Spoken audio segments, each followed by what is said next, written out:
Ragna is the smelliest loser nerd who was labeled as the worst one, and couldn't even become a dragon hunter like the rest until he magically was able to awaken his future self, unlocking a special unique power, and becomes the strongest dragon hunter, even killing the dragon god for revenge. In a world full of dragons, humans seek protection through dragon hunters. To make a living, dragon hunters willingly take on quests and kill dragons using two methods, either by freezing the dragon's heart using a silver sword, or through sunlight to burn it down to a crisp.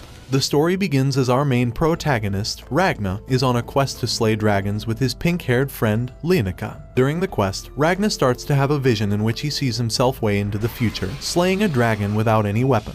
In his vision, he sees that even with so much strength, his future self was still hungry for more power, and before he could see any further, he is interrupted by a dragon which lunges towards him. To protect the daydreaming brat from dying, Leo jumps in and flexes off her dragon-slaying skills, living up to her title, the prodigious dragon hunter. After extracting the dragon's heart, Ragna and Leo wait till morning and they let the dragon's body burn in sunlight as they froze the dragon's heart using a silver needle. After keeping the heart as evidence, Leo and Ragna return back to their town Ronabra in a kingdom called Lesse. After reaching the town, Ragna turns in the dragon heart and receives a huge sum of money as reward. Immediately after receiving gold, Leo and Ragna spent their money on a diner nearby and have food after the tiring quest. Moreover, since Ragna was older than the 12-year-old Leo, Ragna took a picture of Leo, documenting her every day as she approached 18. Eavesdropping from nearby, Sykes Charlix, the second strongest dragon hunter in Lesse after Leo, started to insult Ragna out of jealousy since he was jealous of a loser like Ragna being friends with Leo the prodigy. Annoyed by the insults, Leo defended Ragna as she unsheathed her silver sword and brandished it towards Sykes, demanding him to shut his mouth. Moreover, seeing that she had gathered attention from everyone in the diner, Leo then began to yap about who wanted to join her in a journey to kill endless dragons. Scared, nobody dares to lift up their arm except Ragna, who swears to accompany Leo till his very last breath in front of everyone. Later that day, as Leo is asleep, Ragna decides to head out and practice his swordsman skills. During his practice, Ragna suddenly hears the whisper of an old man which causes him to have a vision in which he sees that he will lose everything that he cared about, including Leo.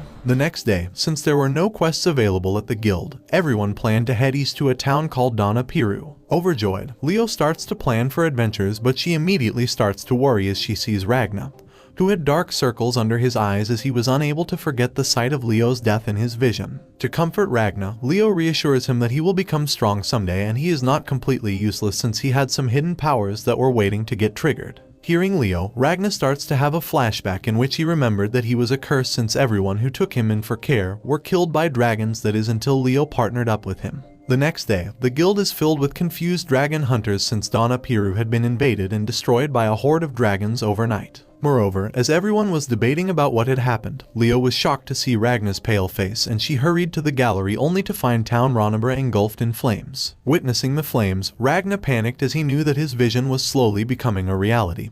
But before he could stop Leo, Leo jumped off of the gallery and hurried to stop the dragons from causing even more casualties. To prevent Leo's death, Ragna hurried to fight off a superior dragon which had a human-like figure, but with insanely strong powers. Finding an opportunity when Sykes had distracted the superior dragon, Ragna jumped and tried to kill off the dragon from its back, but it completely backfired as he got yeeted into the nether world. Seeing Ragna fly across the sky like a Roblox avatar, Leo jumped in to fight the superior dragon and she tasked Sykes to aid Ragna, who was drowning into the nearby river. As Ragna sank into the depths of the river, Ragna finally started to see his future clearly, in which he saw that after Leo would die, he would go on a never-ending journey to kill all dragons, and he would make new friends and lose them too. As he saw the complete outcome of Leo's death, he suddenly started to see the old man from his previous vision, and he realized that the old man was none other than his future self. To change the horrible fate of Ragna, the future self Ragna lended his powers to present Ragna, granting him immensely strong powers. Meanwhile, before he killed off Leo, the superior dragon revealed that his name was Grimwelt, and he was the lowest-ranking superior dragon. Moreover, he revealed that the superior dragons followed the god of dragons, and recently, due to his favorite bakery closing down as it got robbed, he is angered and has let off an army of dragons on the humans. After all the chit-chat, as Grimwelt prepared to kill off Leo, Ragna appeared out of nowhere after he had taken care of the dragons nearby using Silverine art style. Scared by the radiating energy from Ragna, Grimwelt immediately transformed into his dragon form, but it was of no use since Ragna easily killed the superior dragon with one single blow. With the future timeline altered, Ragna immediately ran over to Leo and hugged her as he cried out loud. The next day, Ragna finds himself in a bed with Leo and Sykes by his side. Believing that Ragna was a fraud and had been hiding his powers the whole time, Sykes demands an explanation from Ragna, but due to fatigue, Ragna ignores Sykes and goes to sleep. Before Sykes could attempt to wake Ragna up, he is suddenly interrupted by an earthquake caused by the forest which was closing into the town. Somewhere else, a chef and his 3 waitresses trembled in fear as they presented lamb pies to a queso look-alike superior dragon called Temruog Taff, the 8th-seat dragon. Presented with anything food-related, the superior dragon gobbled down lamb pies and proceeded to yap about the taste of it. Annoyed that he wasn't presented with Gordon Ramsay's beef Wellington, the fatso decided to gobble down the chef and the 3 waitresses as he exclaimed that they tasted far better than the dish they had presented. Meanwhile, Sykes wandered around Ronabra and found out that a dragon, which was immune to sunlight, was behind the forest getting pulled towards the town. Whereas Leo, who is busy taking out the dragon's tentacles, spots Ragna held by the tentacles and hurries to save him.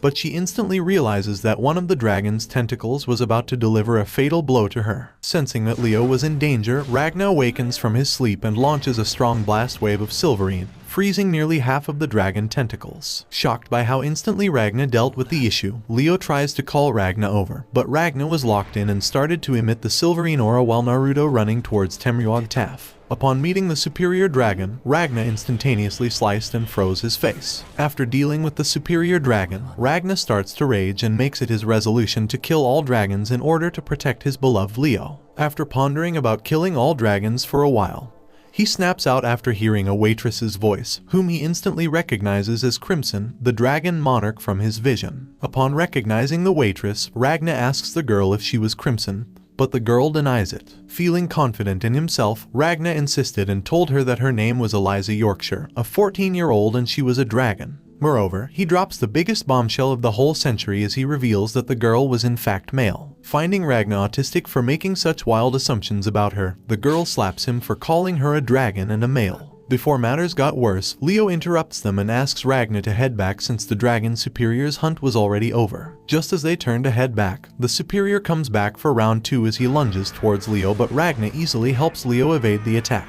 To end the fight, Ragna uses a raw sin gun attack, obliterating the dragon into pieces. After finishing the superior dragon, he then tells Leo that she has to leave with the townspeople as Ronabra is now a complete battlefield. Refusing to leave Ragna's side, Leo lashes out at Ragna and swings her sword at him, which he parries it with his finger, putting Leo to sleep. After a while, Leo wakes up only to find herself being carried by Syke away from Ronabra along with many other residents. Back to Ragna, Ragna insists Crimson to come and fight dragons with him, which she obviously shows reluctance to. To gain her support, Ragna then yaps about how he is good at household tasks, and how he helps and can become a servant for Crimson before fainting due to fever. During his unconsciousness, Ragna once again starts having a vision of how his future self had met up with Crimson. After a long time being unconscious, Ragna wakes up and tries to explain his vision to Crimson, which takes place 20 years into the future. Just as Ragna was explaining his vision, they both spot a group of dragons flying towards the townspeople and they both rush to fight it. After catching up with the dragons, Ragna uses one of his silverine art attack as he pierces a dragon with a sword and freezes it. After finally realizing Ragna's true powers, Crimson finally admits that she really is a dragon monarch as she vomits her slime and transforms into her true form. After finishing her transformation, she finishes off all the remaining dragons with a second. After dealing with the dragons, Crimson hands a poison to Ragna and tells him that she is willing to work with him only if he will drink the poison. Adding on, she reveals that the poison will only work if he feels any malice towards Crimson. Without any hesitation, Ragna drinks the poison instantly, which surprises Crimson, and he asks why Ragna wants to kill all dragons. Hearing Crimson's question, Ragna reveals that he wants to protect what his future self couldn't, and for that very reason he wanted to form an alliance with her. Meanwhile, a group of people are seen fleeing away from a dragon who turned out to be the 3rd-seat superior dragon, Desus Trois. Basically, Desus had embodied the wind and had the ability to create rapid tornadoes. Using this unique ability of his, Desus trapped a bunch of women inside his tornado and sliced off their bodies piece by piece, using the wind as his blade.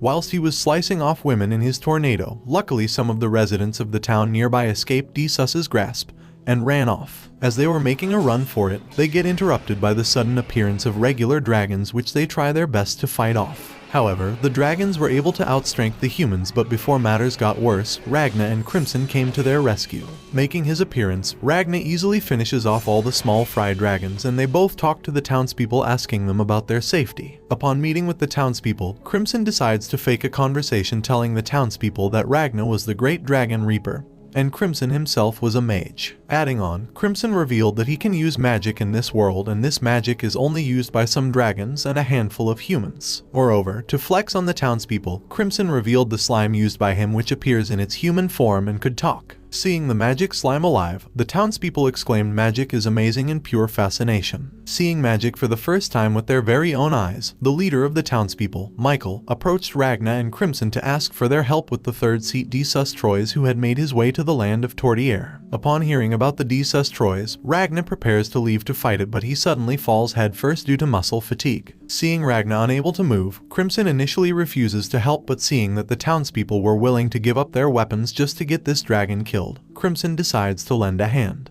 After a while, Crimson hands a silver sword to Michael and prepares them for battle at Tortier, as she uses a key to unlock a room filled with modern-day weapons. Seeing the arsenal of weapons in front of them, the town folks are surprised to see the variety of weapons. Moreover, Crimson also elaborates on how the bullet laced with Ragna's silverine will be used to take down dragons. Later that day, Ragna also reveals her curse to Ragna by shooting herself and resurrecting. After shooting herself in the head, she fed her carcass to her slime as a reward for giving intel on the Superior Three's position. Sometime later, the townspeople test out their newly acquired weapons at a gun range. After a lot of practicing, finally at dawn, the time finally comes when the townspeople are assembled and make their way to Desus Troyes in a van. As they approach Desus, Crimson announces their arrival on a megaphone and roasts the third seat dragon by calling him a beta male. Hearing someone insult his ass, Desus goes on a yapathon on how he isn't lonely and how he earned his spot as the third seat Superior Dragon. Witnessing the Superior Dragon, the townspeople start to feel afraid due to the sheer size of the tornado, but they remain motivated, remembering their restless training in the past 2 days. After taunting Desus, Crimson sped up as the dragon angrily drifted towards them.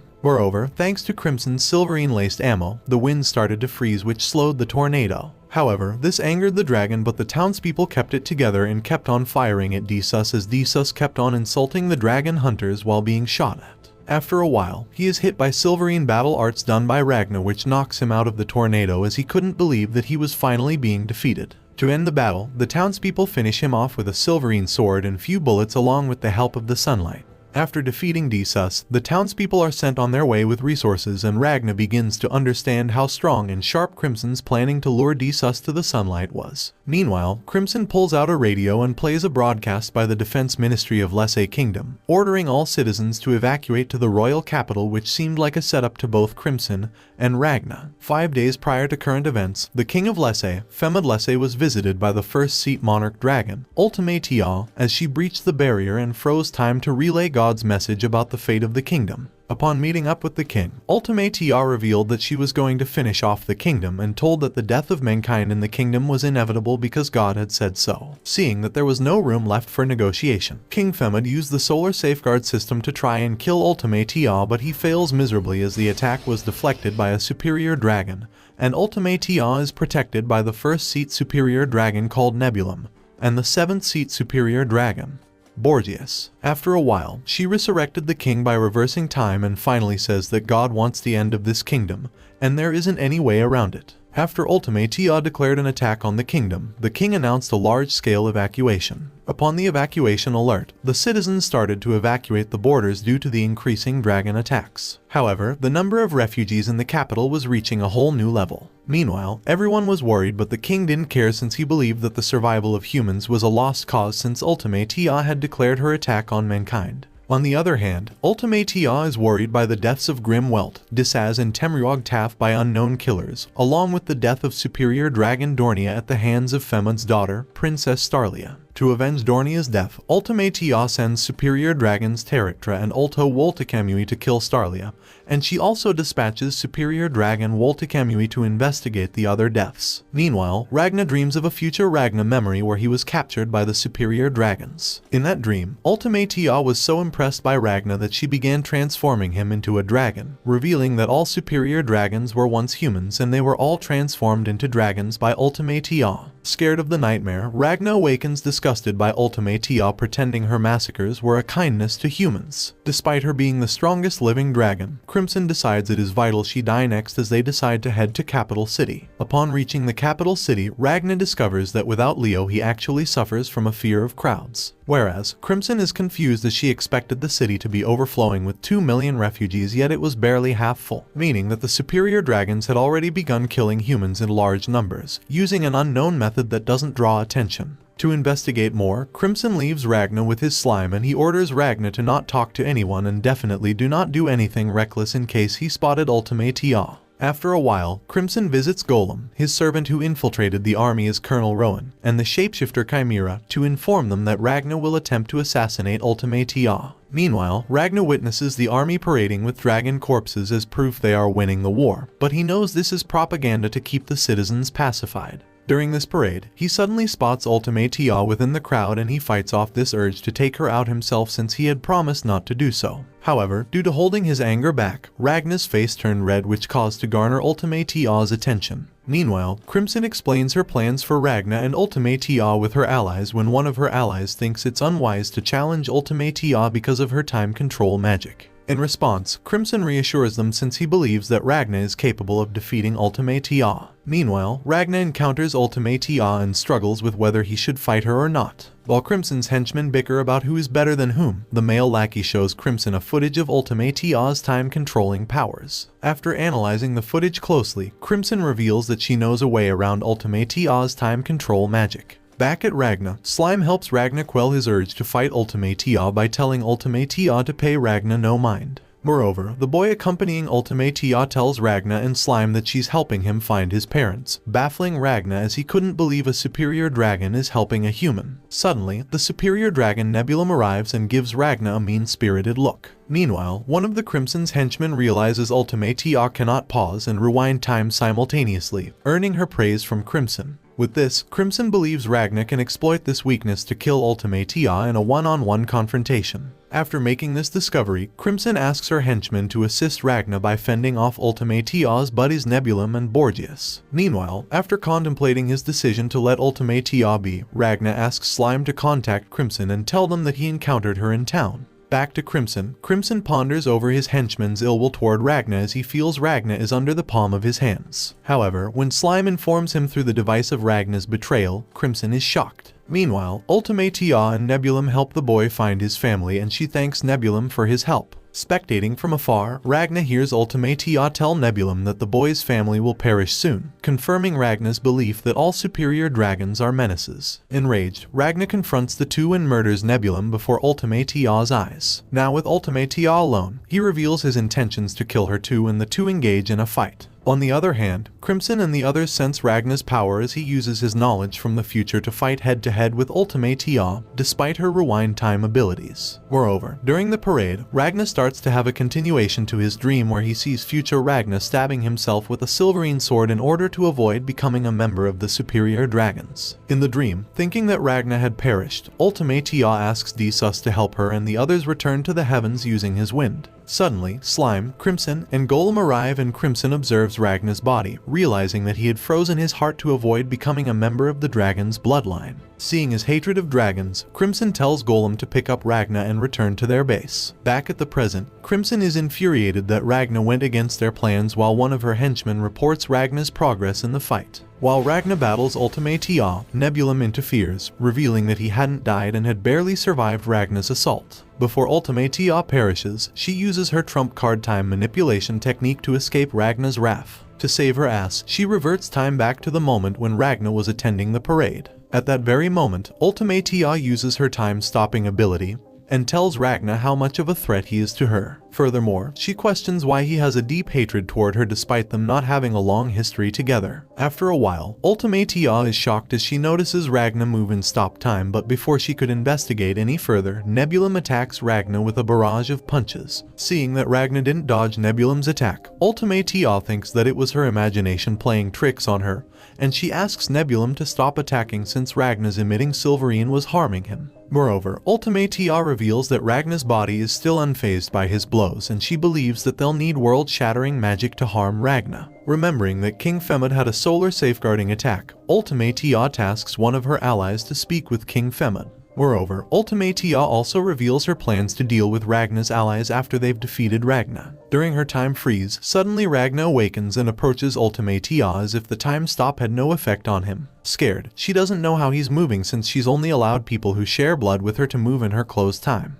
To protect Ultimatea, Nebulum uses his strongest barrier, but it has no effect since Ragna easily breaks the barrier with his head. Before Ragna ends the both of them, Ragna falls to the ground due to using too much of his future powers as he starts to bleed out from his eyes and nose. To kill Ragna as soon as they could, the superior dragons force King Femid to use the solar light beam to dispose off Ragna. However, the beam doesn't work as Crimson and their ally appear by Ragna's side. Upon reaching the battlefield, Crimson looks at Ragna with disappointment for disobeying their orders. Seeing that more allies had stepped up into the battlefield, Borgias pleads with Ultimatea to use her time-stopping ability, but since she had been scarred by the sight of Ragna breaking the rules of her time freeze, she starts tweaking. Seeing that Ultimatea was trembling, Crimson realizes that he must double down and break Ultimatea's morale, and for that very reason, Crimson detonates several bombs across the Lesse Kingdom. By doing so, Crimson exposes Ultimatea's false sense of security to the kingdom's people and tries to bank on Ultimatea using her remaining power to rewind time to fix it.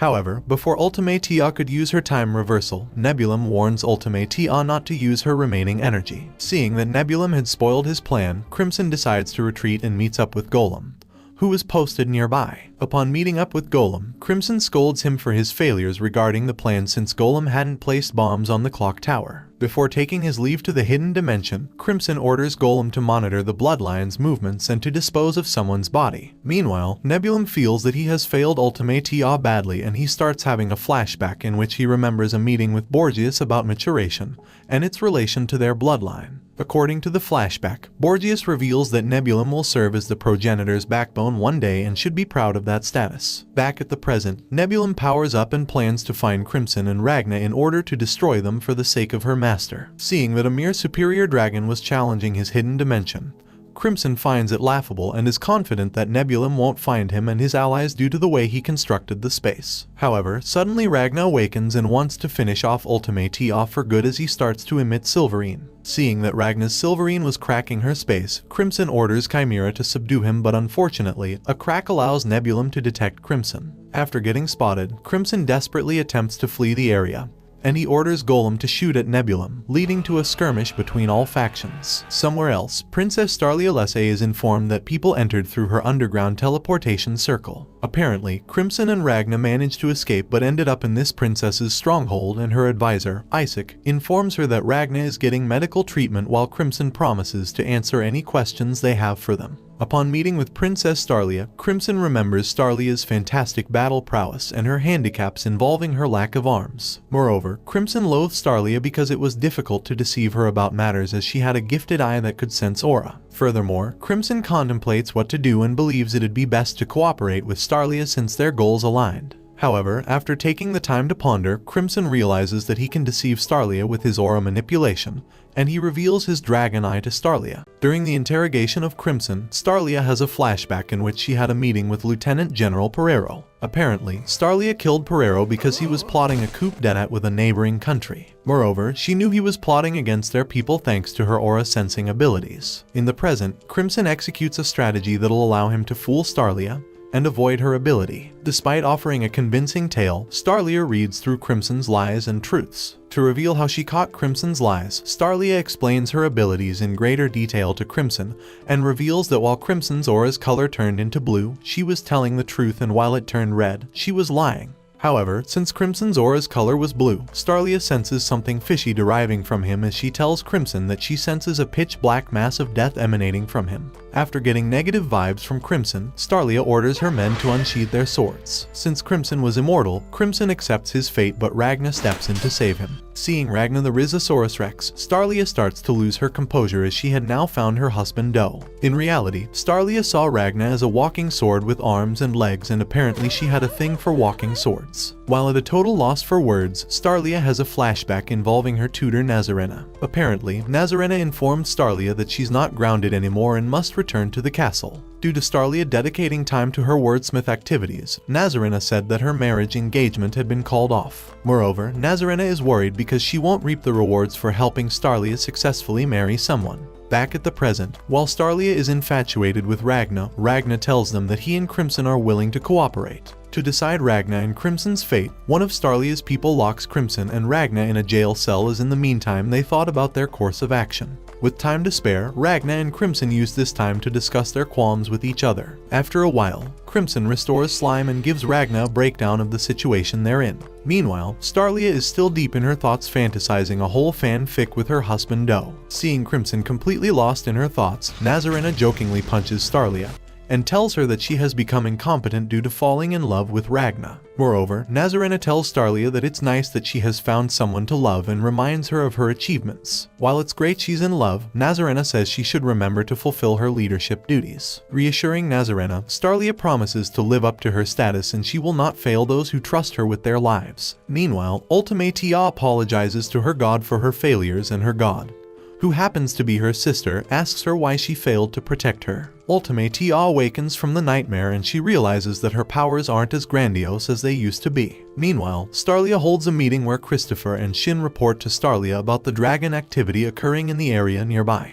Moreover, Starlia wonders what the superior dragon is planning and asks her underling Majorca for updates concerning the teleportation circle. In response, Majorca tells Fu to complete the circle within a day. During the meeting, suddenly Ragna and Crimson arrive at the meeting and Starlia is still infatuated with Ragna. To help Starlia, Crimson promises to provide Starlia and her allies with Ragna, who is capable of slaying the superior dragons. Despite being madly in love with Ragna, Starlia doesn't trust Crimson in the slightest and refuses to work with them. To gain Starlia's trust, Crimson tasks Ragna to convince Starlia, since she already had a crush on him and it would be easier if Ragna convinced her. After Ragna vouched for Crimson's hatred towards dragons, Starlia accepts their help, but she reminds Crimson that she will only be relying on him for intel, and that she will be in charge of the planning. Meanwhile, Wolta Kamui visits Ultimatea, who is still shocked that she can't wield time like she used to. To comfort Ultimatea, Wolta Kamui brings her the head of the man who killed Desus Troyes and tries to comfort Ultimatea. Seeing the head of the man decapitated, Ultimatea refuses to hear Wolta Kamui out, as she was uncomfortable by the fact that the decapitated man had been killed painfully. Moreover, Wolta Kamui presents her with a silverine blade, reminding her of Ragna. To help her understand why she was losing her powers, Wolta Kamui explains that Ultimatea can't control time because she feels defeated, and to restore her control over it she must forget her fear of Ragna. Initially, Ultimatea refuses to command Wolta Kamui to slay Ragna, as she wanted to prioritize obliterating the Lesser Kingdom to shape the world into her god's desires. However, after some convincing, Ultimatea yields the silverine blade and asks Wolta Kamui to bring her Ragna and Crimson's heads. After Ultimatea had vented out her will to take revenge from Ragna and Crimson, the two regrouped with the other superior dragons. Later, Ragna demonstrates and explains his silverine principles to Starlia, which she can't understand due to Ragna's godly riz. To distract herself from Ragna, Starlia asks her subordinates to bring all their weapons to Ragna so he can infuse them with his silverine. While infusing Starlia's men's weapons with silverine, Ragna recalls a discussion he had with Crimson.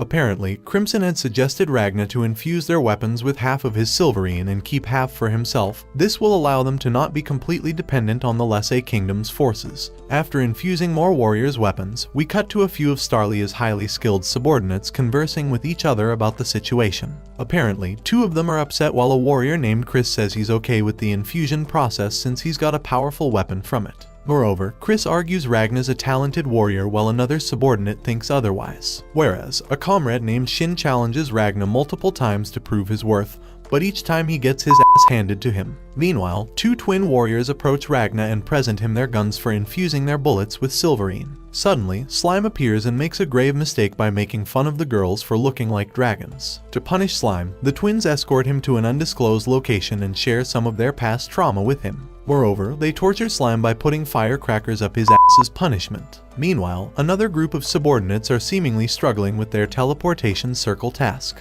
After a while, one of them spots Crimson and asks him why he's here. In response, Crimson acknowledges their struggles with this task and argues he can help them overcome this trial with his input. On the other hand, Ulto and the other superior dragons are discussing what they must achieve with this plan of theirs. To fulfill his promise with Ultima Tia, Woltekamui says that he plans to take care of Ragna and his friends himself and Ulto, and him argue for a bit about it. After a while, Nebulum intervenes and says that Ragna and his pals will come to them on their own and there is no need to worry about it. Seeing Nebulum, Ulto praises Nebulum for his maturity and tells Woltekamui to act more like him. Moreover, Ulto tells Ultima Tia that he can count on her for the country-destroying phase of the plan. However, Ulto doesn't plan on killing the humans mercifully like Ultima Tia wanted. Since Ultima Tia started to break, Ultima Tia says that she's fine with killing humans as long as Ulto can get the job done. To make sure everyone gets their jobs done, Teritra interrupts, telling his comrades to fulfill their duties and not fail like the others they've lost along the way. Meanwhile, Ike asks Starlia if Crimson was telling the truth about him and Ragna defeating several superior dragons. In response, Starlia tells Ike to pay little mind to Crimson since she believes he likes spreading lies within his truthful statements. However, Ike brings up Crimson's claim about superior dragons being humans, and Starlia confirms Crimson's claim by stating several soldiers working for her who have non-human traits.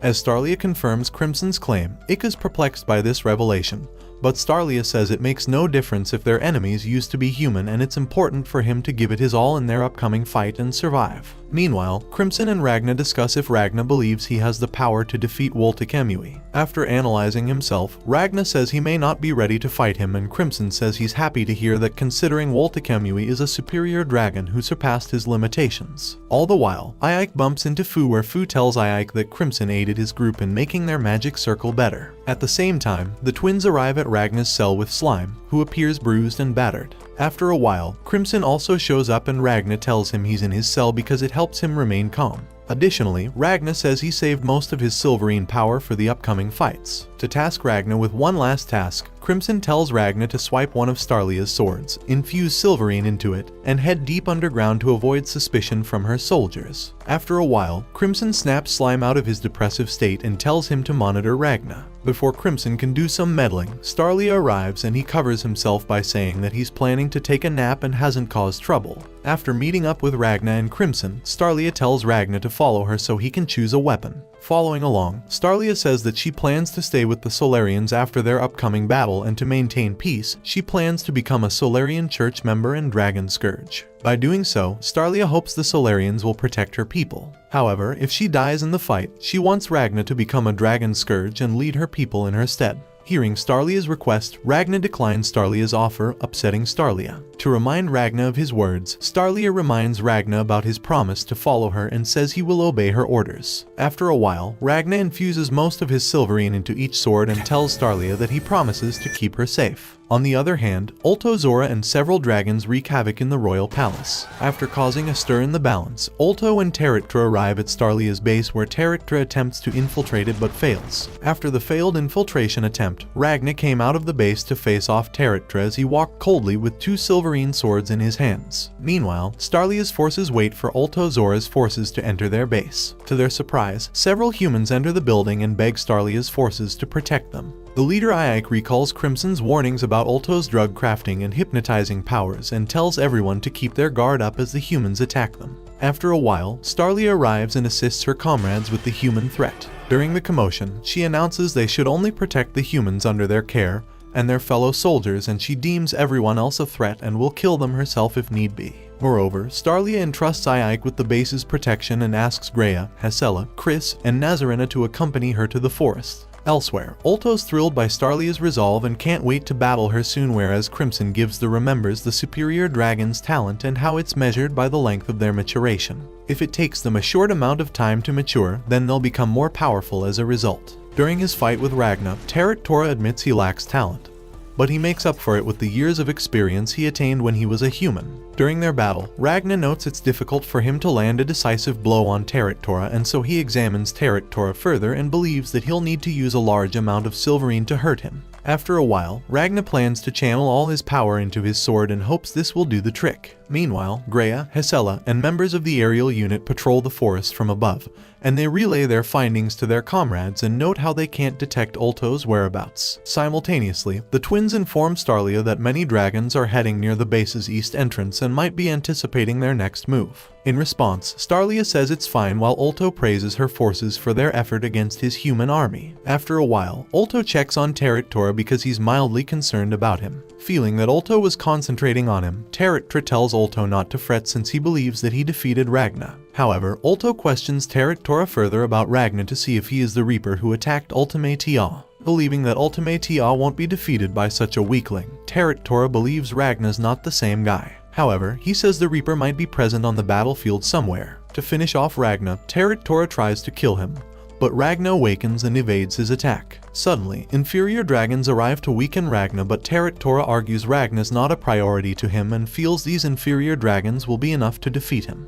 After believing Ragnar was just a weakling, Tarot heads to Ulto and asks Ulto for new orders. To assign Tarot with another job, Ulto tells Tarot that he wants him to visit Starlia's location and annihilate her and her forces with his cannon attack. Hearing that Starlia was in trouble, Ragnar tries stopping Tarot, but he is overwhelmed by the inferior dragon's combined might. Fortunately, Shin and Garm arrive to lend him assistance and advice. Instead of thanking the two for their help, Ragnar tells them to scram and argues that he can handle the inferior dragons and Tarot by himself, angering Shin. Feeling insulted, Shin challenges Ragnar to a duel, to Ragnar's surprise. At that very moment, Shin has a flashback in which he was dated 4 days prior to Ragnar and Crimson's arrival at Starlia's base. In his flashback, Starlia informed her forces that they should avoid problems with the superior dragons. Apparently, Shin found Starlia's methods cowardly, enticing Starlia to put Shin in his place. Moreover, Starlia announced her after-battle plans to her soldiers, and after a heartfelt discussion with a former comrade, Shin mentions that 120 soldiers decided to stay by Starlia's side.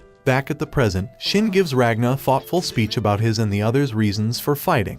Additionally, he tells Ragnar that he doesn't care about his motives or his strength. After opening up to Ragnar, Shin approaches Graham and Graham updates him on their situation. Additionally, Graham says he'd like to continue assisting everyone in this fight and achieve higher strength. After arguing with Slime for a bit, Shin and Graham plan to stop Tarot. Elsewhere, Starlia plans to use her powers to turn the forest into her territory. Simultaneously, Starlia's comrades update her on their findings and successes. On the other hand, Ulto acknowledges Starlia's strengths and realizes she's plotting something with a magic absorption circle. Additionally, Starlia's plan reminds him of his Solarian days, and he reveals that the Solarians wanted to use dragons' magic for battle purposes and finds Starlia's needs for it fascinating. Back at Starlia, even though dragons don't emit auras, Starlia can still recognize dragons because they appear as black masses to her. After a while, Starlia realizes that Ulto knows about her plan and she panics. In panic, Starlia tells her troops to be on the lookout for abnormalities, and suddenly, several dragons attack her and her squad. During this assault, as the dragons continue their assault on Starlia's forces, Ulto assumes that Starlia's magic circle's absorption range is 2 kilometers, and he recalls Nebulum's warnings about a mage named Crimson with Great Barrier magic. Moreover, Ulto says that winning this war is meaningless if Starlia manages to escape with her life intact. To win this battle at all costs, Ulto plans to attain total control over Starlia's magic teleportation circle. Near the barrier, Ike stood with his men as he was facing trouble, and his men were falling rapidly. Seeing the number of casualties within his men, he told his remaining troops to retreat. During all the commotion, Ultimate TA makes her appearance in her dragon form, and everyone appears confused as they are not able to see any movement from Ultimate TA, but his men were falling as if Ultimate TA was killing them. During the confusion, Ike suddenly realizes that the dragon in front of him was actually controlling time. Just at that moment, Crimson hops into the line of fire with an orb-like flashbang which works like a cheat code as it burns Ultimate TA. After immobilizing Ultimate TA, Crimson reveals that he manipulated the orb's function so that it explodes when it senses time has stopped. Additionally, Crimson tells Ike that he supplied the humans he was protecting with weapons and a bunch of M16s because they wanted to join the fight. Although Ike's not thrilled with Crimson's methods, he is forced to comply as he was their only hope. Additionally, Crimson says that Ulto knows about the next phase of their teleportation plan, and is plotting to deploy his human army around their base to ruin it. To combat Ulto's army, Crimson wants to pit his hypnotized forces against them. Elsewhere, Goron is infuriated that he can't break through one of the base's barriers. Annoyed, he notices Fu nearby and asks him to take him to the magic circle. However, Fu refuses and decides to fight Goron. Seeing Fu's stance, Goron has a brief flashback of Starlia arguing with Fu about the magic circle's magic requirement. Back at the present, Fu defeats Goron and steals his magic. While hilarious antics ensue between Fu and his comrades, Crimson watches and is impressed by Starlia's force's strength. Suddenly, strange things start happening in the area, and Crimson urges Fu and his comrades to follow him. Confused, Fu asks Crimson several questions and Crimson tells him that he should focus on protecting the barrier. Meanwhile, Starlia's forces battle with the mature dragons, whereas Ulto is intrigued by Starlia's strange battle tactics. However, the dragons pull a fast one on Starlia, causing her to plummet to the ground. Starlia down on the ground, Ulto praises Starlia for her efforts but acknowledges her inexperience. Before he claims victory, Tora tells Ulto that 3 men, namely Shin, Graham, and Ragna, have defeated a third of his army and says they should address that development. Meanwhile, Shin and Graham are seen hesitant as they aren't sure if they'll prevail, but they start to note that Ragna is finally starting to sharpen his abilities and is getting comfortable with his power, but he doesn't know how long he can keep it going. However, to protect everyone from death, he'll do all he can to defeat the dragons. Simultaneously, Ulto admits that he has miscalculated the situation. To protect everyone, Ragna slays numerous dragons within a blink of an eye. Meanwhile, one of Starlia's troops rushes to her aid and she orders the troops to take her northwest. During this time, Ulto learns that Goron and Platinum Tiara didn't achieve victory in battle, baffling him. Moreover, he thinks about Starlia's forces, their true capabilities and firepower. Baffled, he asks Tora how long he will recuperate, and in response, he tells him that it won't take much long. To counter Starlia's forces, Ulto develops a new strategy and relays it to Tora. With the plan in mind, Tora proceeds as normal and plans to blow everything up within 5 minutes. Meanwhile, Shin helps Ragna slay a dragon and Ragna tells him not to interfere, but he retracts his order when he remembers Shin's words about not acting like a hero. Feeling like he was acting like a prick, Ragna apologizes to Shin and says Shin and Graham can fight the dragons in any way they want. In return, Ragna reveals that he plans to protect them and asks the two to follow his lead. While following and slaying dragons under Ragna's lead, Shin and Graham reflect on how Ragna is influencing them. Suddenly, Ulto infects several mature dragons on Ragna and his allies. As a counterattack, Ragna defeats them easily and swiftly, angering Shin because Ragna's not letting him or Graham partake in the hunt. However, Ragna tells the others to continue following him, despite Shin's infuriation with him. Elsewhere, Ulto's enraged that Ragna and his allies are swiftly killing his forces. Additionally, Ulto is flustered by Starlia's human forces and is curious about what type of weapons they're using.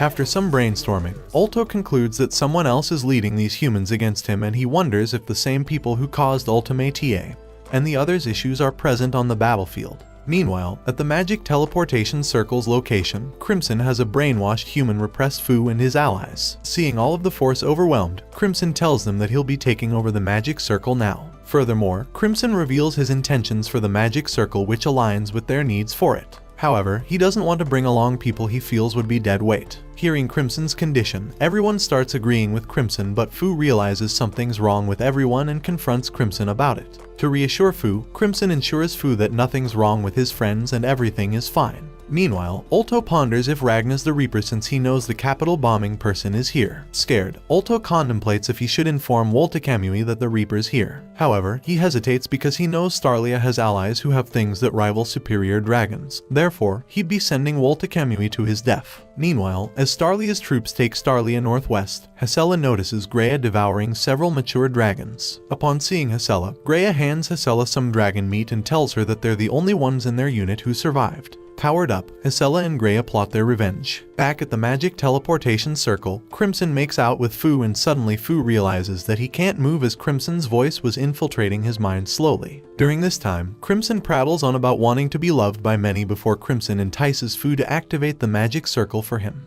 Before Fu activates the magic circle, Majo calls out to Fu and tells him not to obey Crimson. Suddenly, one of Crimson's men shoots Majo, causing everyone to panic. With panic arising, Fu tries to help Majo, but Crimson pins him to the ground as he realizes that his hypnosis magic was losing its hold on the others. Panicked, Crimson threatens to kill the remaining Thaumaturges if they don't comply and activate the circle. Not wanting his friends to perish, Fu tells Crimson that he'll activate the circle. Suddenly, Majo receives a power boost, shocking Crimson as Crimson orders the brainwashed humans to shoot at Majo, but their gunfire proves ineffective against her. To fight off Crimson, Majo uses her powers to teleport Crimson and his humans away from the circle. After stressing a lot of her powers, Majo falls unconscious and Fu and his friends rush to her aid. Meanwhile, Crimson and his humans fall from the sky and he can't believe that Majo has teleportation magic inside her body. Upset that he lost an opportunity to obtain notable troops under his liege, Crimson and his brainwashed humans fall from the sky as they are moments away from splatting onto the ground.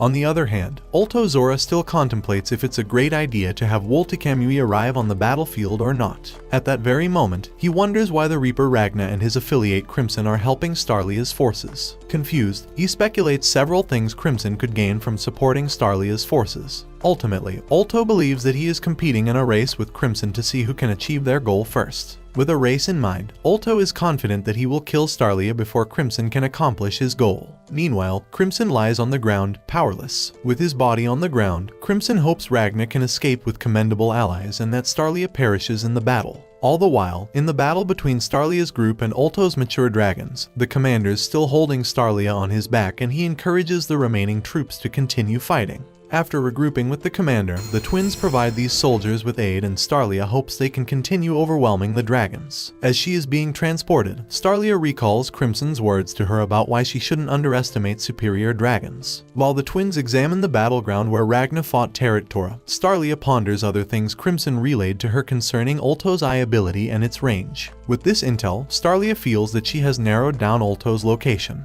On the other hand, Ulto raises his dragon army's insanity levels with his powers. Although they'll be useless to him in 10 minutes, he feels they'll get the job done in due time. Moreover, Ulto speculates how Starlia will deal with this increase in insanity levels. Meanwhile, Starlia and her forces power up and head for Ulto's location as they plan to hit him with an attack they used to defeat a past superior dragon. After realizing someone was closing onto him, Ulto gets up from his seat and starts spreading a deadly toxin in the air. As Starlia and her troops draw closer to him, Ulto receives an image in his mind of a human female named Lakusha. Suddenly, Nazarena appears behind Ulto and chops off his head and the arm he was using to spread the deadly toxin. However, Ulto remains unfazed by Nazarena's attack, making her question what was happening before her eyes. Confused, Nazarena leaves Ulto alone as she feels she's done her part in this war. With Ulto's location compromised, Starlia and her allies rush to Ulto's location as she is satisfied with Nazarena's attempt since it convinced her to tell the others not to go through with their ultimate attack. Moreover, Starlia senses the real Zora is 100 meters underground and using her powers, she drags Ulto onto the surface and tells Chris that she's counting on him. Meanwhile, Ulto ponders his human life and the time he spent with Lakusha. As Ulto ponders this strange sensation he's feeling, Tora warns him about the forest's elevated magic levels. Additionally, he warns Ulto to not let the dragons enter the forest. Suddenly, the forest dragons arise from the ground and start gobbling humans. Seeing this, Ulto mentions that he can't control them, but realizes that the forest dragons are attacking his enemies, too. After a while, Ulto realizes that Borgias has regained his abilities and was trying to help them in the war. However, Ulto yells at Borgias for interfering in his war with Starlia, but he revokes his statement because he feels he is about to do something stupid. Meanwhile, Ragna, Graham, and Shin continue slaughtering more dragons. Seeing them eliminating the dragons, Tora attacks them with his arm cannon and tells Ulto that he annihilated them with his attack. After using his arm cannon, Tora asks Ulto for an update on Starlia's condition. Using his eye, Ulto spots Starlia lying on the ground but tells Tora a lie about her status. Simultaneously, Ulto doesn't know why he's doing this and tells Tora to keep an eye on Ragna as he uses this opportunity to contemplate his strange behavior. After a while, Ulto approaches Starlia's unconscious body and questions the decisions he's made in the battle so far. Afterwards, he contemplates his human existence with his human subordinates and Lakusha. During this moment, we learn that Woltekamui had actually murdered Lakusha and Ulto, and became one of the superior dragons afterwards. Seeing Starlia, Ulto sees a resemblance between Princess Lakusha and Princess Starlia. Moreover, Ulto states how everything he lost during that time resurfaced through this fight. After a while, he tells Starlia that he adores their battle and praises her and her troops for their effort. In a flashback, Crimson had informed Starlia about Lakusha's leadership skills and Ulto's human past. Ultimately, Crimson tells Starlia to not give up during her fight with Ulto since their resolve will slowly drive him insane. After a while, Ulto asks Starlia to join the Blood of the Wing, but Starlia responds and admits that Ulto bested her in many categories. However, she informs Ulto about one area she beats him in. Suddenly, Starlia unleashes her Forging Arts attack on Ulto, which forces him against a tree. To protect Starlia, several soldiers retrieve Starlia's body and Chris removes the weapon she used to penetrate Ulto's body. After Chris wielded the sword, Starlia activates her Thought Union technique to communicate with her remaining troops, and she requests everyone to send their energy to the silverine weapon Chris was wielding. Using the weapon, Chris throws this weapon at Terractora and Ulto tells Terractora to watch out. Instead of dodging the weapon, Terractora fires his cannon at it, which results in a massive explosion. After the explosion cleared up, thanks to Ulto's aura, Terractora only suffered a minor injury, but in that very instant, Ragna jumped in to grab the weapon Chris had thrown. Meanwhile, Shin awakens in a water-like bubble. Confused, Shin observes Ragna from within the bubble as Ragna grabs Chris's blade and fires his hunting flash attack at Terractora. Spectating from afar, Ulto mourns as Terractora finally dies from the attack. However, before dying, Terractora tells Ulto that he blew himself up to avoid dying instantly from Ragna's attack. Seeing that Terractora still had some energy, Ulto blames himself for giving Terractora false information, but Terractora tells him not to worry about it. Additionally, he says that they should focus on developing a strategy that'll help them prevail in this war with Starlia. Before dying, Terractora starts to have a flashback of the time when he was a human, revealing that he, alongside Ulto, and they both had ties to Princess Lacutia. Simultaneously, Terractora reflects on his long-standing relationship with Ulto, and hopes he can forgive him. Upon Terractora's request, Ulto tells Terractora to use his remaining life force to blow himself and ensure Starlia and the others' death. Before the enormous explosion, Ulto makes his escape, and after ensuring that Ulto had exited his blast radius, Terractora explodes. To prevent the blast from obliterating everything, Ragna tries holding the blast back with his Silverine Freeze. Despite Slime providing Ragna with aid, Ragna realizes that Terractora's explosion is too much for him, and from afar, Starlia wonders if Ragna can prevent the blast from hitting them. After speculating for a while, Starlia realizes that her sword might be holding Ragna back, and starts blaming herself for it. Additionally, she ponders about all the soldiers she lost and those who survived during this war. To help out Ragna in stopping the blast, Starlia uses her abilities to lend Ragna more power, as she wanted to prevent more casualties from dying. After a while, she informs Ragna that she has troops protecting her while she's performing this duty. Although Terractora's strength overpowers them, Starlia and Ragna turn up the heat, and finally they neutralize Terractora's attack. After neutralizing Terractora's blast, Starlia realizes that the current Ragna is strong because of his future counterpart, and she shares her concerns for future Ragna since Ragna had lended a lot of power from his future self. In response, current Ragna thanks Starlia for worrying about future Ragna, whereas Starlia thanks Ragna for his help and pleads with him to abandon Crimson and join her army. Before Ragna could reply, Ragna faints, whereas Chris and the others check up on Starlia, and she's thankful that the war is concluded. After resting some time, Fu's comrades tell him the magic teleportation circle is ready to use, whereas Ragna awakens after a long time knocked out. However, before our humans celebrated their victory against Ulto and Terractora, Woltekamui arrives and murders Starlia and her forces. Afterwards, Woltekamui turns his attention to Ragna and prepares to throw hands. While Ragna and Woltekamui clash, we receive a flashback with Ragna and Crimson, where Crimson informs Ragna about Woltekamui's powerful 6 claws and Twin Fang's demon sword. Additionally, he informs Ragna about the Clawed bloodline, who are tied together through swords and combat arts. Adding on, he states an outlaw murdered one of them in the past and stole one of the demonic swords. Adding on, he reveals that Woltekamui was an outlaw and that he murdered someone in his human past and stole one of the demonic swords. Moreover, Crimson warns Ragna that he shouldn't get involved with Woltekamui and only fight him once Ultimate TA dies. Despite Crimson's warnings, Ragna says nah, I'd win, and immediately gets humbled as Woltekamui forces him onto the ground. Feeling hopeless, Ragna starts to dream as he finds himself in an alternate dimension with Starlia, who begs him to wake up. As Ragna finally awakens, Starlia tells him that she's the real deal. Additionally, she says she and the others successfully teleported away to this strange environment because of the magic teleportation circle. After they both strolled for a while, Starlia stops and tells Ragna to go on without her. Moreover, Starlia says that she must create a strong sword called the Silver Comet, as even if this results in her death, she wants to assure Ragna that this sword will be of use to him. Since Ragna refuses to leave Starlia's side, suddenly, the ground erupts under Ragna's feet, causing him to fall. After spending 2 days unconscious, Ragna wakes up and finds himself with bandages wrapped around his body. Although Starlia may be gone, Ragna says he can still feel her aura within himself. After exiting his camp, Ragna notices Chris, Fu, and the others are around him. Moreover, Ragna heads outside and notices that he's in the Solarine church grounds. After a while, Ragna meets up with Ike as Ike takes him to meet with someone important. After a while, Ragna hears Ultimate's voice and he attacks subconsciously,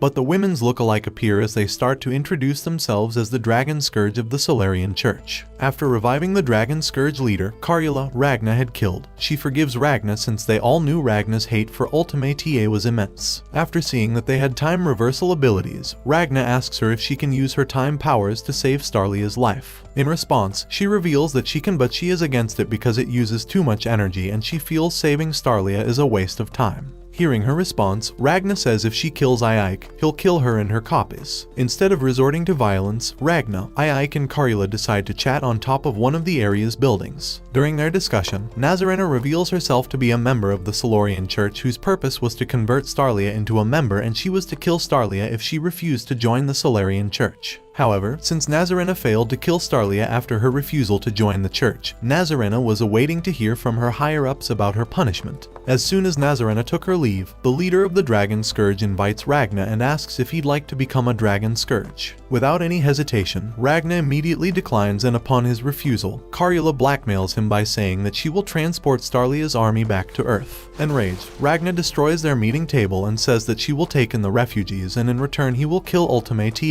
After the meeting is over, Ragna departs with Slime and the two enter one of the buildings far away to meet up with Crimson. Upon meeting Crimson, Crimson shows Ragna a key to another dimension while saying that he will heal Ragna. After entering the hidden dimension which Crimson had restored, Crimson says that he wants to focus on building up a proper team centered around Ragna's Silverine capabilities and that they can't make their next move until the globe chamber is restored in 3 years. Hearing that they have to wait for 3 years, Ragna says they should defeat Ultimate now and they shouldn't delay it. However, Crimson remains firm and says they will defeat Ultimate later as he believes that Starlia has already passed away. Believing that Starlia was still alive, Ragna tells Crimson that Starlia is alive and they should hurry despite Crimson thinking otherwise. Despite Golem's warning, Ragna does not back down, and before taking his leave, he thanks Crimson for giving him the key. However, before he could even depart, he succumbed to the poison Crimson had ordered him to drink when they first joined teams. Essentially, Crimson told him if he took this toxin, he couldn't rebel against him.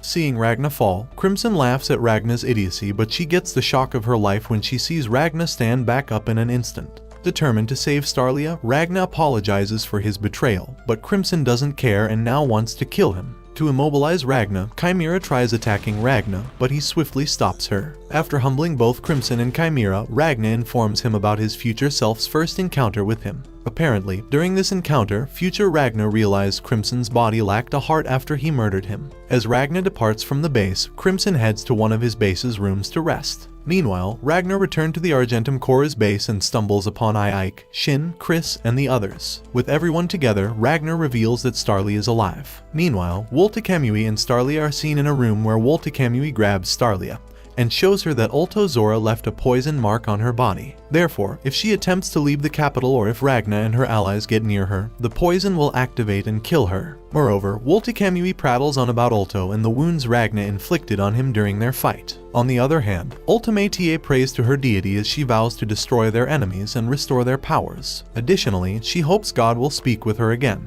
After a while, after Borguis completed his metamorphosis, he becomes a being named the Elder and he enters the area, asking Ultimate what she and God were discussing.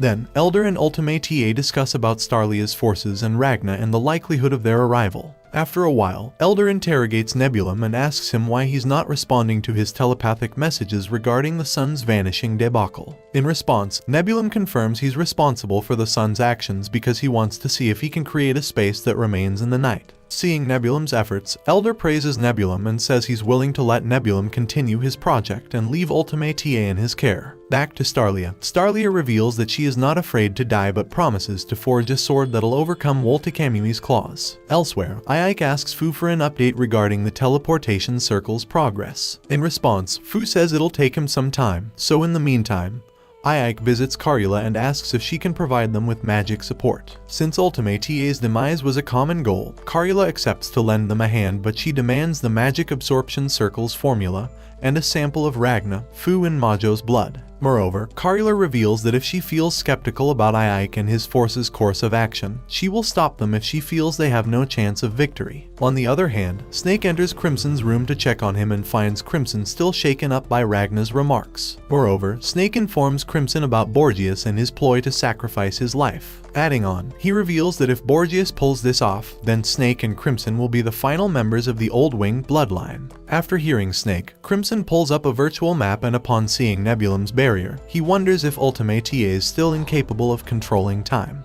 Realizing the situation might be in their favor, Crimson tells everyone to prepare for battle as he decides to use Ragna and Starlia's army as distraction to kill Ultimate TA. Meanwhile, Nazarena and Ike share their belief that Starlia is in the Palace District along with the Winged Monarch, Ultimate TA. Hearing that the group was focused on Starlia, Carula states that they should focus on killing Ultimate TA first, since if they do defeat her, then the remaining superior dragons will fall. After a while, Ragna shares his desire to Woltekamui head-on. Later, Ike tells everyone that they will initiate their plan in 2 days, and in the meantime, he hopes everyone will prepare. Meanwhile, Graham and Ragna have a quick sparring session. After sparring for a while, both warriors acknowledge each other's strength and growth. Although Ragna is happy with the strength he was gifted, he argues it's difficult for him to feel proud of it since he hadn't worked insanely hard to acquire it. After a while, Graham informs Ragna about one of the maneuvers he saw him perform during their battle with Teraktora and admits that he imitated his tactic and successfully pulled it off. Even though his feat wasn't on par with Ragna's, Graham is still proud of what he achieved, and he asks Ragna to continue leading them down a brighter path by showing them his strength. After a while, as everyone prepared to teleport back to Earth, Fu initiated the magic circle, whereas the Dragon Scourge sacrificed themselves to initiate a time control magic countermeasure-like spell. Apparently, this will enable Ike and the others to act within stop time. However, they only have 3 minutes to do so, according to Carula. As the Dragon Scourge members die one after another, Carula gives them a heartfelt speech before Ragna and the Starlia's forces are teleported back to the capital. Awaiting for the humans to return, Ulto Zora and the Elder confront Starlia's forces, whereas Ragna decides to fight Woltekamui. Meanwhile, Nebulum senses Crimson and his entourage have arrived on the scene.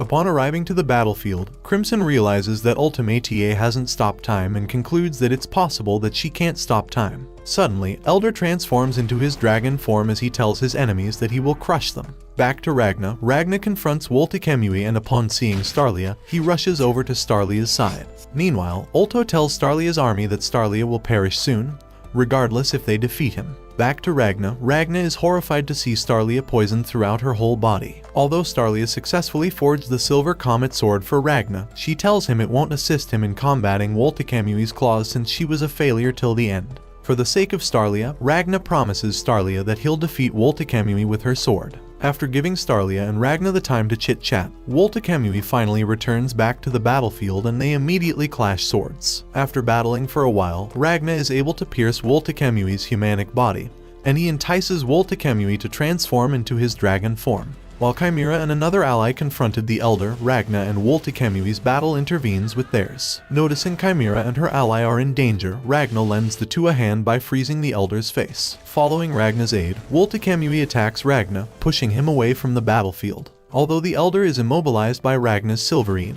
his dragon form sprouts new heads. Meanwhile, Starlia's forces overwhelm Ulto Zora with their combined might. Despite having the upper hand, Starlia's forces' morale dwindles briefly. Seeing this opportunity, Ulto ponders if he'll ever achieve Teraktora's level of strength. With the thought of his deceased comrade flowing through his mind, Ulto transforms into a more muscular and capable dragon. Meanwhile, Ragna and Woltekemui take their duel to outer space, whereas Nazarena and Starlia observe the battle from afar. Seeing Nazarena by her side, Starlia tells Nazarena to leave her be and assist the others with the dragons. Hearing Starlia, Nazarena recalls her first encounter with Starlia when she was younger. Although Nazarena acknowledges Starlia's disabilities, she mentions that Starlia is still around because others see value in her peculiar powers. After the flashback, Nazarena departs and plans to assist the others with the dragons. On the other hand, Nebulum senses Crimson nearby and speculates that Crimson was after Ultimate TA. Although initially Nebulum isn't worried, Crimson starts to breach through Nebulum's barrier, causing him to panic.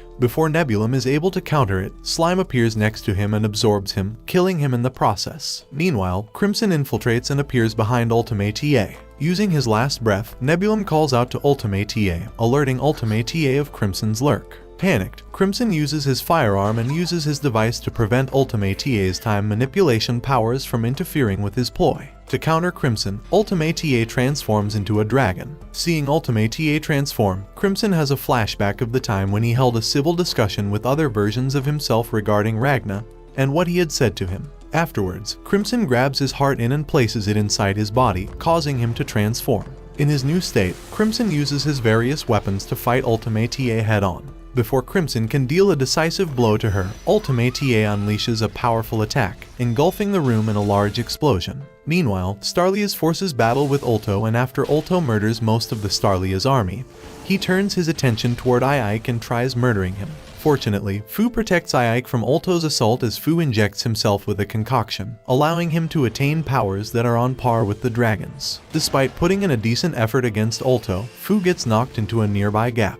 To protect Fu from getting hurt, Ike jumps in and saves Fu from falling into the gap. All the while, Ulto Zora tries to stop him, but several Starlia's army thwarts his efforts. Seeing Ike had come to his rescue, Fu thanks Ike for saving him and tells Ike to hold off Ulto with the others. Moreover, Fu reveals his plan to use all the magic he absorbed from Ulto to defeat him. As they discussed, Chris interrupts their conversation and tells Ike to tend to Fu's needs as he steps in to hold off Ulto. As Chris stepped in to fight Ulto as the leader of Starlia's army, Chris has a flashback in which he reflects on his experiences with his mother, her obsession with royalty, and how it drove her to madness. After his mother's passing, Chris turned into a mercenary and opted for illegal missions because those motivated him more. Moreover, one of Christopher's missions involved him holding his own against a mature dragon. Due to this mission of Chris caught Starlia's attention, and after Starlia praises Chris for his efforts, Chris is hired by Starlia. Back at the present, Chris gives it his all in the fight. After a while, Ike, Chris and Fu attack Ulto together, causing him severe pain. As Ulto was on death's doorstep, Ulto wishes he could give Starlia's army a better reward for defeating him other than his life. As Ulto was dying, Ike tells Ulto that he holds no regrets, and Ike kills off Ulto as Ulto dies thinking of his fallen comrades. After delivering the final blow, Ike is aided by Nazarena, whereas Fu takes his last breath fighting alongside his comrades. Moreover, Nazarena also reveals Ike that Starlia had passed away too. Back to Crimson. Crimson realizes that it could be a pain fighting Ultimate TA since she has a lot of magical prowess, and hence she switches to a more psychological attack approach. During Crimson's fight, Ultimate TA has a flashback about the Solarian Frontline Base 17. Apparently in this base, many Carula copies and workers were tending to fallen soldiers' needs. While Carula was tending to people's needs, another Carula greets her. Apparently, the Carula we've been following happens to be the youngest of the batch. Moreover, our Carula informs the leader Carula of that time that she was expedited to this base because they needed more Carula recruits. Suddenly, the leader Carula grows old and starts withering due to her immense effort in helping one of their patients. Before she passes, the leader Carula notices our Carula's sorrow about her passing and finds it strange since Carula copies didn't. Moreover, she assigns our Carula as the leader of Carulas. While our Carula wanders the base, the man the leader Carula had saved thanks her for saving him. Even though she wasn't the one who saved him, she decides to take credit for her leader's effort. Back at the present, during Chimera and her allies' fight against the Elder notices the barriers surrounding the battlefields falling down, giving Chimera and her ally a chance to hurt him. While screaming in pain, Nebulum appears in the Elder's mind. In the Elder's mind, Nebulum tells the Elder that he is counting on him to win this fight, and apologizes that he couldn't live up to his expectations. Saddened from Nebulum's death, the Elder transforms into a shadowy beast and he murders Chimera and her ally in an instant. Moreover, to protect Ultimate TA upon Nebulum's request, he proceeds to teleport to the castle and potentially murders Slime. Seeing Nebulum's skeleton on the ground, the Elder kneels before Nebulum's decrepit remains and mourns. Meanwhile, before Crimson could deliver the final blow to Ultimate with his firearm, the space they were fighting in cracks, taking the two by surprise. As the space cracked, the Elder intervenes between Crimson and Ultimate's battle, and he tells Ultimate to come by his side because he can't reach their location. To prevent Ultimate's escape, Crimson chases her. Meanwhile, Chimera reflects on her partnership with Snake, and although Snake is a part of Chimera's body, Chimera questions how he knows Crimson better than herself. In the present, Snake asks Chimera to switch with him, making Snake receive a physical body. After transforming into a humanic form, the Elder immediately attacks Snake, but Snake counters his attack with a suicidal attack called the World Collapse. Due to this attack alone, the Elder, Crimson, and Ultimate all get damaged. Additionally, it forces Crimson and Ultimate out of their respective spatial battlefield. With his hand chopped off, Crimson confronts Snake about his tactic, and Snake apologizes for using it.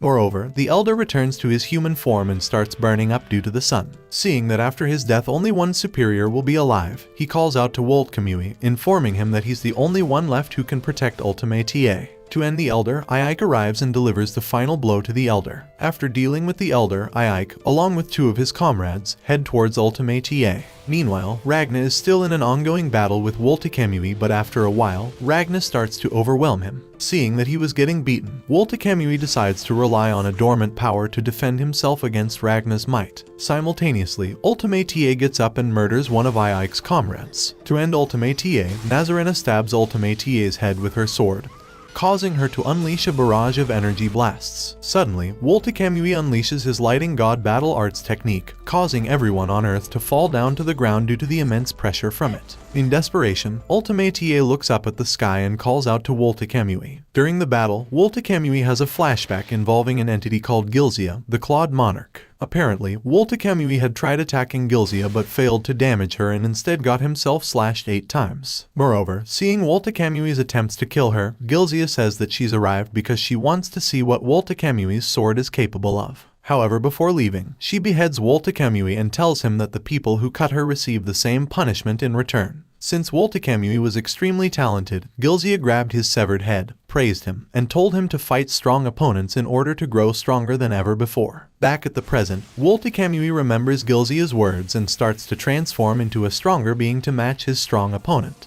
While Woltekamui overwhelms Ragna with his new transformation, Crimson crawls over to his severed arm and gun. Meanwhile, Slime wanders over to Hazella, but Crimson asks Slime to come to him, but suddenly, a spark of light engulfs the battlefield. Back to Ragna, Woltekamui is finally able to behead Ragna, and he states that he plans to kill Gilzia and the dragon god next. Suddenly, Ragna engulfs the battlefield with his light and reattaches his head. Meanwhile, Ultimate reminisces about her past experience as a Karula copy, and she recalls the time when she was one of the oldest Karulas at their frontline base. Apparently, during that time, someone had crashed at the frontline base, and the person who crashed into their base turned out to be a young Woltekamui. After crashing onto the base, Woltekamui told Ultimate that all of her Karula subordinates disgusted him and asked her to get out of his sight. Seeing that Woltekamui was hurt, Ultimata promised to heal Woltekamui if he let her heal one of her clones. Since Woltekamui was a short-tempered brat, he threatened to kill Ultimate if she didn't leave and started to charge up.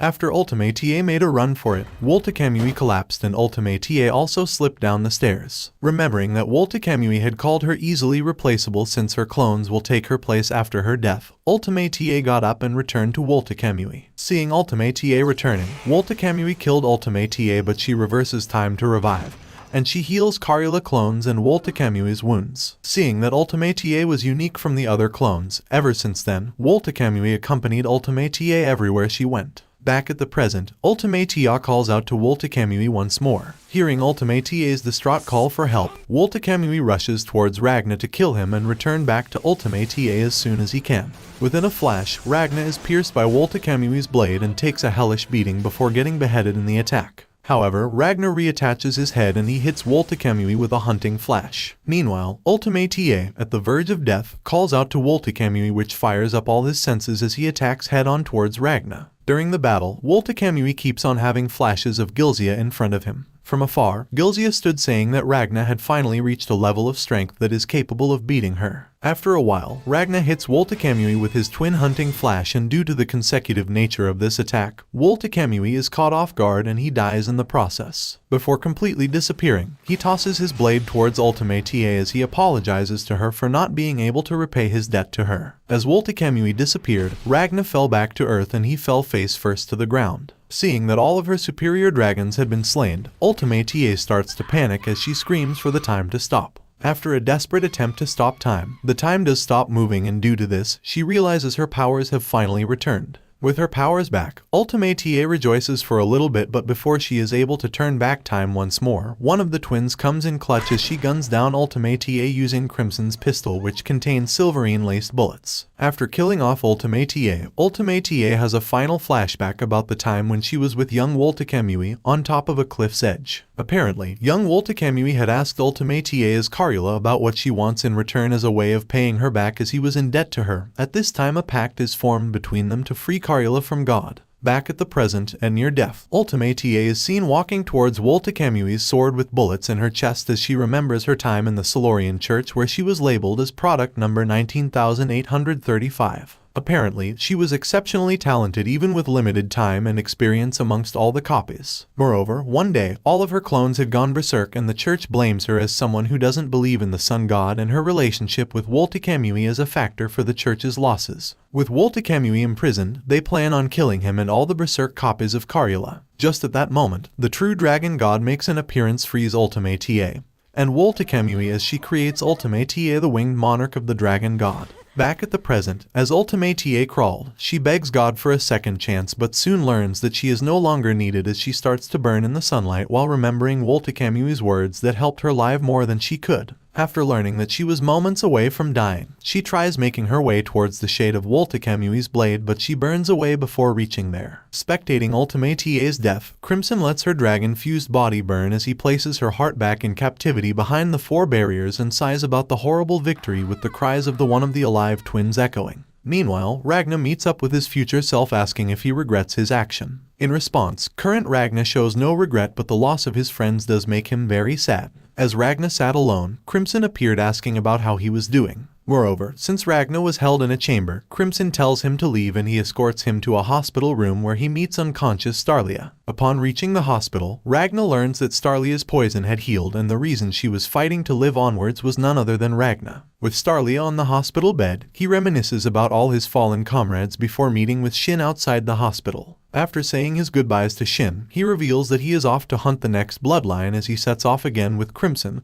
and Slime to a journey to end all dragons. Thanks for watching. If you enjoyed this and want to see more, please make sure to drop a like and subscribe to the channel with notifications turned on so you never miss a future video. And until next time guys, take care.